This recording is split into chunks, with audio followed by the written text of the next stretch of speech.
Hi, my name's Emma Gill and I teach secondary science students. I'd like to show you a few resources that have helped me to approach integrating technology into science learning, both inside the classroom and out.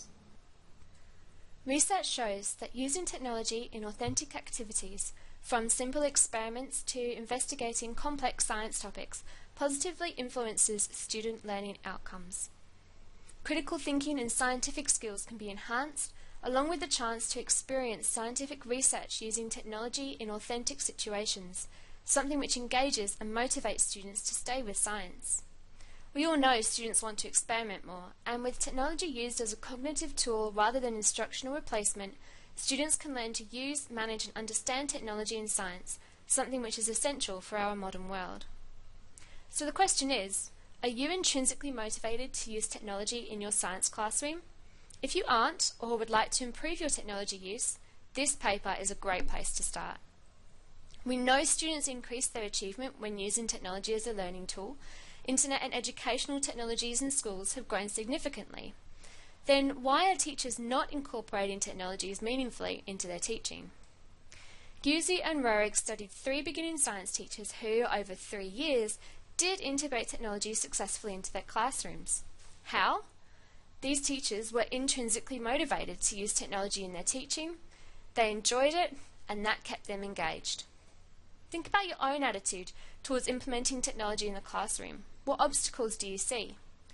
Brickner defined 2 types: first-order barriers, or extrinsic factors, which include things like access to resources, planning time, technical support.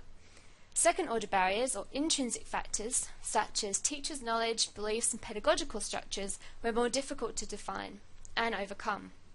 Thus, the authors focused on intrinsic factors that led to successful technology integration. Their model can help us restructure our beliefs and provide motivation to develop our technological knowledge base.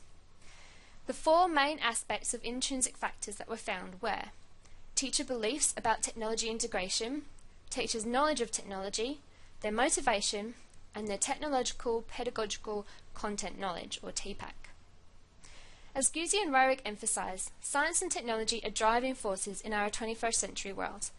This paper is a great guide to integrating technology successfully in your science classroom. Along with a model for teaching approach, there are ideas for specific technological tools, a reminder to always reflect, and general pointers towards changing your attitude.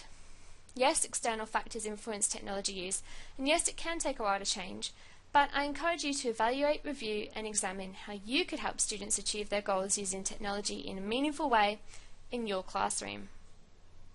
Speaking of using technology meaningfully, Derek Muller's video on how to choose an effective science video is a thought-provoking resource for educators.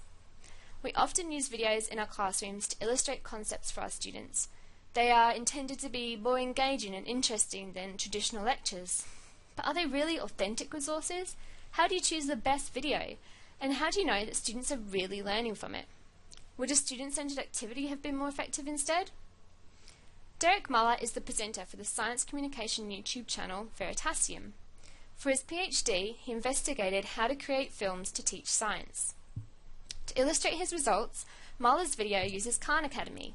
This is another YouTube channel family with over 33,000 videos, which I highly recommend as a free and professional source of educational videos on a huge variety of subjects. However, in 2011, when this video was published, Muller was skeptical that passive viewers of any science video were actually learning anything.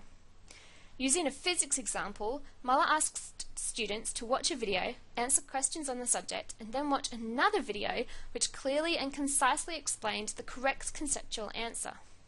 But when they were tested again after the explanation video, students hadn't significantly improved their understanding. What was going on? Muller hypothesized that students' prior knowledge and misconceptions affected their perception of what was presented, that thinking they already knew the answer when the answer was described correctly overrode the cognitive challenge presented.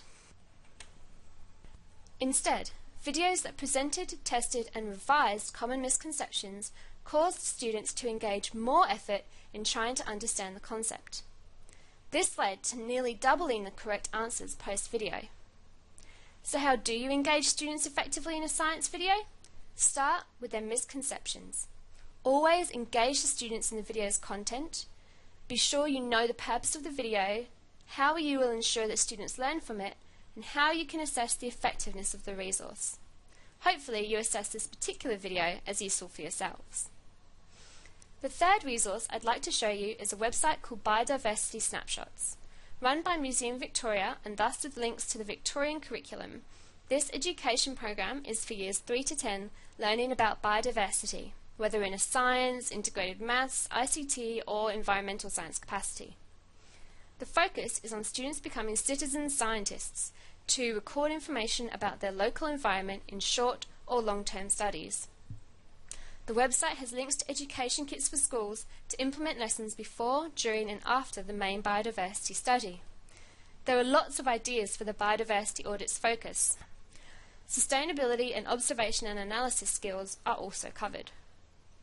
Results are captured using Museum Victoria's mobile technology program so that surveys are easily recorded, stored and accessed post-survey for analysis. The program even works without Wi-Fi in the field. I think this is a great initiative to support students getting out into the environment, seamlessly integrating technology and familiar forms of digital natives into what may traditionally have been a time and paper-consuming exercise. Students are able to engage with the activity and the processes with an authentic final goal of contributing to national biodiversity databases. While most relevant to Victoria, this program could be adapted for any state or territory's curriculum. For example, the WA Museum and the Tasmanian one have their own iPad app of fauna of the areas, which can be used to help identify species on the same mobile technology students use to record them. The great thing about technology use in this sense is its flexibility, accessibility and effective integration into science learning. These three resources highlighted three important aspects of teaching using technology in the science classroom. 1. Only use a video resource if there are no alternative, authentic, engaging activities. Videos can be visually stimulating and provide engaging information, but only if the students are paying attention. So if you want to use a video as a technology tool, make sure it has purpose, is authentically related to the real world, and you test your students to ensure they've learned from it. Number 2, go outside with your technology. Whilst there are many tools that can be brought into the classroom, mobile technology means you can now integrate tools into authentic activities outside the classroom as well. Students will be more engaged and motivated to use these tools, especially digital natives who can often navigate them through a relatively small learning curve. Plus, there is plenty of support available to help you as the teacher become comfortable with the experience. And finally, change your thinking. Become motivated to use technology in your classroom. Not simply as a replacement for paper, but as a cognitive tool that can enhance students' learning outcomes, critical thinking skills, and science understanding. Technology is part of our modern world, and educators have the chance to bring that world into our classrooms. It requires hard work, reflection, continual improvement, and professional development, but it can be very rewarding too. I wish you luck. To access these resources, please search for or visit the following links. And for more information on authentic learning with technology in the science classroom, please visit my website. Thanks for watching.